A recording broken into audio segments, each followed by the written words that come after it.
भारत की राजधानी दिल्ली ये महज एक शहर नहीं है, बल्कि एक ऐसा जीता जागता दस्तावेज है जिसने सदियों का इतिहास, वर्तमान की हलचल और भविष्य की उम्मीदों को एक साथ समेटा हुआ है।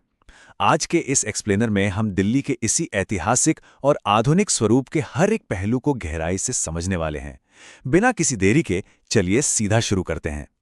अब किसी भी जगह की कहानी समझने के लिए सबसे पहले उसकी भौगोलिक जमीन को समझना जरूरी होता है। इन सरहदों को देखिए। इन्हीं सीमाओं के भीतर सदियों से साम्राज्यों का उत्थान और पतन हुआ है और आज भी आधुनिक भारत के सबसे बड़े और अहम फैसले यहीं से लिए जाते हैं। इस जमीन के चप्पे चप्पे में एक अलग ही कहानी है। इस पूरी चर्चा को हम 4 मुख्य हिस्सों में बांटकर देखेंगे। पहला, राजधानी का ऐतिहासिक सफर। दूसरा, नए भारत का लोकतंत्र।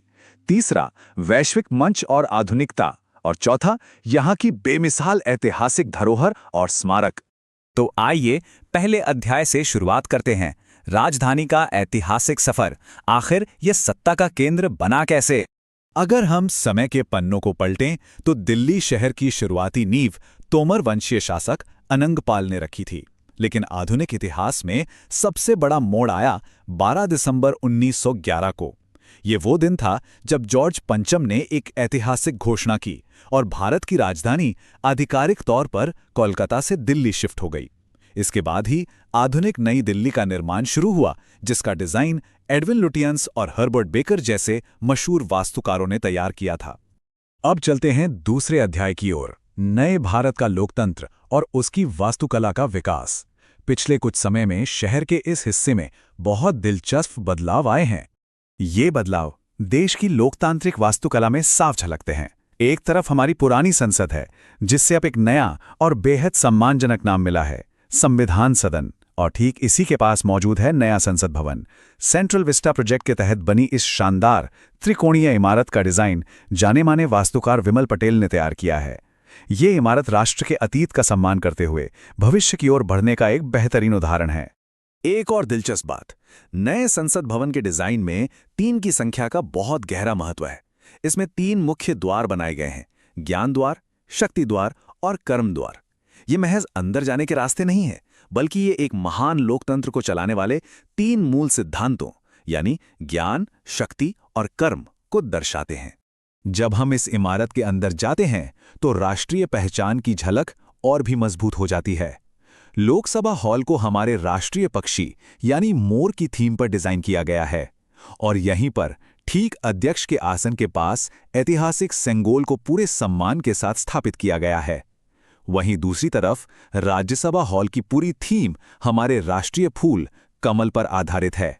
बदलाव सिर्फ इमारतों तक सीमित नहीं है, बल्कि विचारों में भी है। राष्ट्रपति भवन से लेकर इंडिया गेट तक जाने वाली उस प्रतिष्ठित सड़क को ही ले लीजिए, जिसे हम दशकों से राजपथ के नाम से जानते थे। अब उसका नया नाम कर्तव्य पथ है। राज यानी शासन करने का जो भाव था, वो अब कर्तव्य या जिम्मेदारी के भाव में बदल गया है। चलिए अब तीसरे अध्याय पर आते हैं, वैश्विक मंच और आधुनिकता। एक राजधानी पूरी दुनिया का स्वागत करने के लिए अपना इंफ्रास्ट्रक्चर कैसे तैयार करती है, ये देखना वाकई दिलचस्प है। आधुनिक दिल्ली के सबसे शानदार प्रोजेक्ट्स में से एक है प्रगति मैदान का भारत मंडपम। ये वही विशाल और हाईटेक सेंटर है जिसने 2023 के ऐतिहासिक G20 सम्मेलन की मेजबानी की थी। इस एक जगह ने पूरी दुनिया के सामने भारत की बढ़ती क्षमता और आधुनिकता का एक बहुत मजबूत संदेश दिया। और इसी भारत मंडपम में वास्तुकला का एक और बड़ा अजूबा भी है।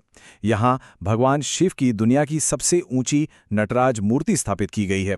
इस विशाल मूर्ति को मशहूर मूर्तिकार राधा कृष्णन ने गढ़ा है। इसकी सबसे खास बात यह है कि इसे अष्टधातु यानी 8 अलग-अलग धातुओं को मिलाकर बनाया गया है। यह अपने आप में इंजीनियरिंग और कला का एक बेजोड़ नमूना है। एक ग्लोबल सिटी की पहचान उसके खेल और ट्रांसपोर्ट के बुनियादी ढांचे से भी होती है। दिल्ली में क्रिकेट के लिए अरुण जेटली स्टेडियम मौजूद है, जिसे कई लोग शायद आज भी इसके पुराने नाम फिरोज शाह कोटला मैदान से याद करते हों। इसके साथ ही यहाँ भारत का सबसे बड़ा indoor stadium Indira Gandhi indoor stadium भी है और इस पूरे शहर को दुनिया से जोड़ने का काम करता है इंदिरा गांधी अंतर्राष्ट्रीय हवाई अड्डा, जिसे पालम एयरपोर्ट भी कहा जाता है। अब पहुंचते हैं हमारे चौथे और आखिरी हिस्से पर, ऐतिहासिक धरोहर और स्मारक।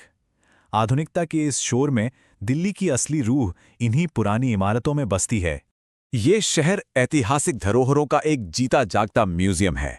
मुगल काल का हुमायूं का मकबरा, आसमान छूती कुतुब मीनार, ऐतिहासिक लाल किला, मोती मस्जिद और जामा मस्जिद जैसी बेमिसाल इमारतें यहाँ हैं। दूसरी ore India gate, Rashtrapati Bhavan और इसके मुगल गार्डन एक बिल्कुल अलग दौर की याद दिलाते हैं।